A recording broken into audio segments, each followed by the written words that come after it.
നമസ്കാരം. മലയാളി വാർത്ത ഇൻസൈഡിലേക്ക് സ്വാഗതം.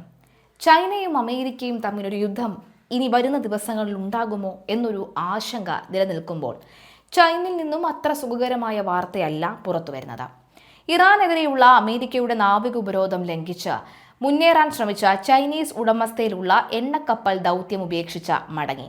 റിച്ച് സ്റ്റാറി എന്ന കപ്പലാണ് US നാവികസേനയുടെ ഉപരോധം അവഗണിച്ച് ഹോർമൂസ് കടലിടുക്ക് കടക്കാൻ ശ്രമിച്ച ശേഷം തിരികെ പോയത്. ഇറാനിൽ നിന്നുള്ള എണ്ണ കയറ്റുമതി തടയാൻ ട്രംപ് ഭരണകൂടം പ്രഖ്യാപിച്ച ഉപരോധം നിലവിൽ വന്നതിന് പിന്നാലെയാണ് നാടകീയ നീക്കങ്ങൾ നടന്നത്. കഴിഞ്ഞ ദിവസം കടലിടുക്ക് കടക്കാൻ ശ്രമിച്ച 8 കപ്പലുകളിൽ ഒന്നായിരുന്നു റിച്ച് സ്റ്റാറി. തുടക്കത്തിൽ ഉപരോധം മറികടന്നുവെന്ന് തോന്നിച്ചെങ്കിലും ബുധനാഴ്ച ഉച്ചയോടുകൂടി തന്നെ കപ്പൽ പെട്ടെന്ന് യൂട്ടേൺ എടുത്ത് തിരികെ ഹോർമൂസ് കടലിടുക്കിലേക്ക് തന്നെ പ്രവേശിക്കുകയായിരുന്നുവെന്നാണ് ഷിപ്പിംഗ് ഡേറ്റകൾ വ്യക്തമാക്കുന്നത്. ചൈനീസ് ഇലക്ട്രിക് വാഹന നിർമ്മാതാക്കളായ BYDയുടെ ചൈനയിലെ കാർ നിർമ്മാണശാലയിൽ വൻ സ്ഫോടനം ഉണ്ടായിരിക്കുകയാണ്. ഈ സ്ഫോടനത്തിന് പിന്നിലും അമേരിക്കയാണോ എന്ന തരത്തിലുള്ള വാർത്തകളും ഉയരുന്നുണ്ട്.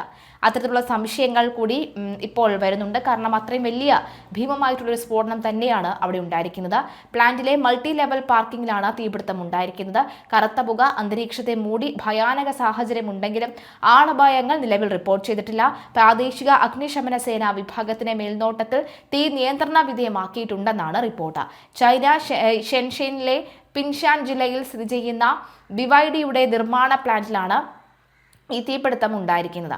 എന്നാൽ തീപിടിച്ച മൾട്ടി ലെവൽ പാർക്കിംഗ് പരീക്ഷണ ഓട്ടത്തിന് ഉപയോഗിച്ചിരുന്ന വാഹനങ്ങളും ഉപയോഗശൂന്യമായ കാറുകളും നേരത്തെ ഇടാൻ ഉപയോഗിച്ചിരുന്നതാണെന്നാണ് വിവരം. ഇപ്പോൾ നിർമ്മിച്ചതും ഉപയോക്താക്കൾക്ക് കൈമാറേണ്ടതുമായ വാഹനങ്ങൾക്ക് അഗ്നിബാധയിൽ നാശനഷ്ടം ഉണ്ടായിട്ടില്ലെന്നാണ് BYDയെ ഉദ്ധരിച്ച മാധ്യമങ്ങൾ റിപ്പോർട്ട് ചെയ്യുന്നത്. അതേസമയം സാമൂഹിക മാധ്യമങ്ങൾ ഉടനീളം പ്രചരിക്കുന്ന ദൃശ്യങ്ങളനുസരിച്ച് ബഹുനില കെട്ടിടത്തിന്റെ വിവിധ നിലകളിലേക്ക് തീ പടരുന്നത് കാണാം. കറുത്ത പുക ഈ കെട്ടിടത്തെയും പരിസര പ്രദേശങ്ങളെയും മൂടിയിട്ടുണ്ട്. തീ പൂർണ്ണമായും അണയ്ക്കുന്നതിനും മറ്റുമായി തീവ്ര ശ്രമമാണ് ഉദ്യോഗസ്ഥർ നടത്തുന്നത് എന്നാണ് റിപ്പോർട്ടുകൾ. തീപിടുത്തമുണ്ടായ കെട്ടിടവുമായി ബന്ധപ്പെട്ട് നടന്ന അശാസ്ത്രീയ നിർമ്മാണ പ്രവർത്തനങ്ങളെ തുടർന്നാണ് തീ പടരാൻ കാരണമെന്നാണ് പ്രാഥമിക നിഗമനം. വാഹനങ്ങളുടെയും ഇലക്ട്രിക് വാഹനങ്ങളുടെയും ബാറ്ററികളുടെ നിർമ്മാണവുമായി ബന്ധപ്പെട്ട് പിഴവുകൾ സംഭവിച്ചിട്ടില്ലെന്നും തീ പടർന്നതിന് പിന്നാലെ ഇത്തരം കാരണങ്ങളൊന്നുമില്ലെന്നുമാണ് BYDയുമായി ബന്ധപ്പെട്ട ഉദ്യോഗസ്ഥരെ ഉദ്ധരിച്ച ചൈനീസ് മാധ്യമങ്ങൾ റിപ്പോർട്ട് ചെയ്തിരിക്കുന്നത്. എന്നാൽ ഇത് പ്രാഥമിക നിഗമനം മാത്രമാണെന്നും തീ പടരാനുണ്ടായ യഥാർത്ഥ കാരണം സംബന്ധിച്ചുള്ള അന്വേഷണങ്ങളും വിലയിരുത്തലുകളും പുരോഗമിക്കുകയാണെന്നുമാണ് ഉദ്യോഗസ്ഥർ അറിയിച്ചിരിക്കുന്നത്. ആഗോളതലത്തിൽ തന്നെ ഇലക്ട്രിക് വാഹനങ്ങൾ വികസിപ്പിക്കുന്നതിനും ചാർജിംഗ് ശൃംഖല വ്യാപിപ്പിക്കുന്നതിനുമുള്ള നീക്കങ്ങൾ പുരോഗമിക്കുന്നതിനിടെയാണ് BYDക്ക് ഇത്തരത്തിലുള്ള തിരിച്ചടി ഉണ്ടായിരിക്കുന്നത് എന്ന് വ്യക്തമാകുന്നു. 2023 തന്നെ അമേരിക്ക കറുത്ത പട്ടികയിൽ ഉൾപ്പെടുത്തിയ കപ്പലാണ് ചൈനയുടെ ഈ കപ്പൽ, അതായത് നേരത്തെ ഹോർമൂസ് കടക്കാൻ ശ്രമിച്ച കപ്പൽ. മേഖലയിലെ എണ്ണ നീക്കം നിരീക്ഷിക്കുന്ന ഇൻവെസ്റ്റർമാരും ഷിപ്പിംഗ് കമ്പനികളും ഈ കപ്പലിന്റെ നീക്കങ്ങളെ അതീവ ജാഗ്രതയോടുകൂടിയാണ് വീക്ഷിച്ചിരിക്കുന്നത്. ഹംറിയ തുറമുഖത്ത് നിന്ന് കയറ്റിയ ഏകദേശം 2,50,000 ബാരൽ മെത്തനോളാണ് ഈ റിച്ച് സ്റ്റാറിയിലുള്ളത്. ഒമാൻ ഉൾക്കടലിലെ ഇറാനിയൻ തുറമുഖമായ ചബഹാറിൽ നിന്ന് പുറപ്പെടാൻ ശ്രമിച്ച 2 എണ്ണ ടാങ്കറുകളെ ചൊവ്വാഴ്ച US കപ്പൽ തടഞ്ഞിരുന്നു. അതേസമയം അലീഷ്യ, അതുപോലെ തന്നെ അജിയോസ്, ഫനോറിയോസ് 1 എന്നീ കപ്പലുകൾ ഗൾഫ് മേഖലയിലേക്ക് പ്രവേശിച്ചതായും ഷിപ്പിംഗ് ഡേറ്റകൾ സൂചിപ്പിക്കുന്നു.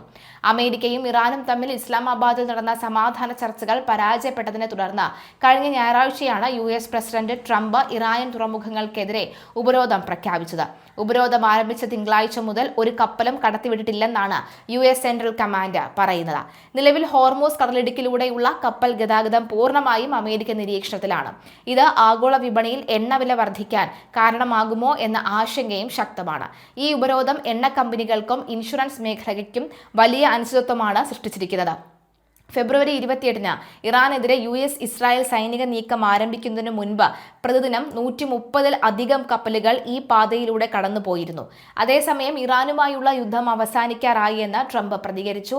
ഈ ഫോക്സ് ബിസിനസ് ചാനലിന് നൽകിയ അഭിമുഖത്തിലാണ് ട്രംപിന്റെ പ്രതികരണം. ഹോർമൂസ് കടലിടുക്കിലെ ഉപരോധം ആശങ്ക സൃഷ്ടിക്കുന്നതിനിടയിലാണ് ഇറാനുമായുള്ള യുദ്ധം ഏതാണ്ട് അവസാനിക്കാറായി എന്നാണ് ട്രംപ് പറഞ്ഞത്. ഇറാൻ US രണ്ടാം ഘട്ട ചർച്ചകൾ ഉടൻ പുനരാരംഭിക്കുമെന്ന് ട്രംപ് നേരത്തെ വ്യക്തമാക്കിയിരുന്നു. അടുത്ത 2 ദിവസത്തിനുള്ളിൽ നിർണായകമായ ചില നീക്കങ്ങൾ നടന്നേക്കാമെന്നും ചർച്ചകളുമായി മുന്നോട്ട് പോകാനാണ് തങ്ങൾ താൽപര്യപ്പെടുന്നതെന്നും ട്രംപ് പറഞ്ഞു.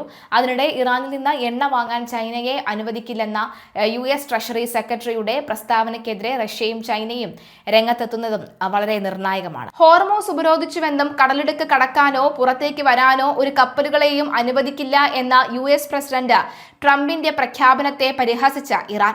ഉപരോധത്തിന്റെ ഒന്നാം ദിനം ഇറാൻ ബന്ധമുള്ള 5 കപ്പലുകളാണ് സുഗമമായി ഹോർമൂസിലൂടെ യാത്ര ചെയ്തത്. കപ്പലുകളെ കത്തിച്ച് ചാമ്പലാക്കുമെന്നായിരുന്നു ട്രംപിന്റെ ഭീഷണി. US മുൻപ് ഉപരോധം ഏർപ്പെടുത്തിയിരുന്ന കപ്പലുകളിൽ 3 എണ്ണമാണ് ഇന്നലെ ക്രൂഡ് ഓയിലുമായി ഹോർമൂസിലൂടെ കടന്നുപോയത്. എന്തായാലും ഈ കപ്പലുകളുടെ കടന്നുപോക്ക് ശ്രദ്ധേയം തന്നെയാണ്. പീസ് ഗൾഫ് എന്ന പനാമയുടെ കൊടിയുള്ള PDM റേഞ്ച് ടാങ്കർ ഇറാനിൽ നിന്ന് UAE-യിലെ ഹമീറിയ തുറമുഖത്തിലേക്കാണ് ഇന്നലെ പോയത്. ഇറാനിയൻ നഫ്തയാണ് ഇതിനുള്ളിൽ ഉണ്ടായിരുന്നത് എന്നാണ് വ്യക്തമാകുന്നത്. മഡഗാസ്കറിന്റെ കൊടിയുള്ള ഈ മുർലി കിഷൻ ഇറാഖിലേക്കും പോയി. മുൻപ് റഷ്യൻ ഇറാനിയൻ ക്രൂഡ് ഓയിലുകൾ കൊണ്ടുവന്നിരുന്ന കപ്പലാണ് ഇത്. ലൈബീരിയയുടെ കൊടിയുള്ള എൽപീസ് എന്ന കപ്പലാണ് ഹോർമൂസ് കടന്ന മറ്റൊരെണ്ണം. ഇറാനിലെ ബുഷഹർ തുറമുഖത്ത് നിന്നുമാണ് എൽപീസ് യാത്ര തുടങ്ങിയത്. കപ്പലുകളുടെ യാത്രയ്ക്ക് US നേവി ഒരു തടസ്സവും സൃഷ്ടിച്ചിട്ടില്ലെന്നതാണ് വാസ്തവം.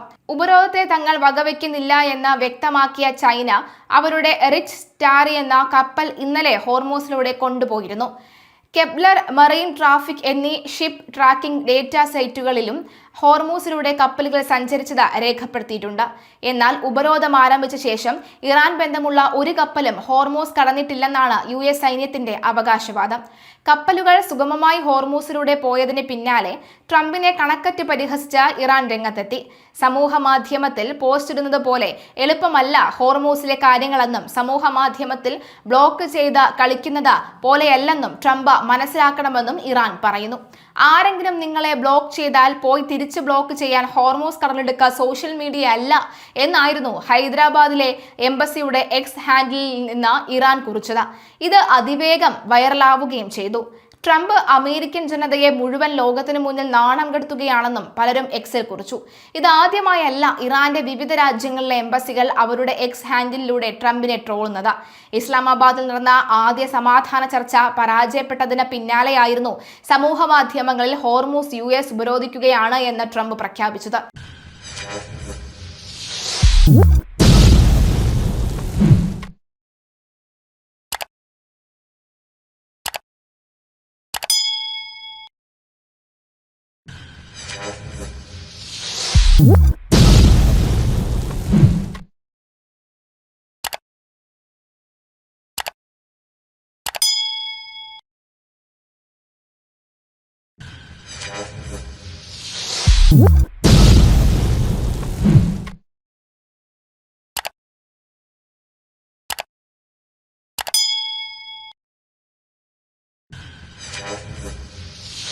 What?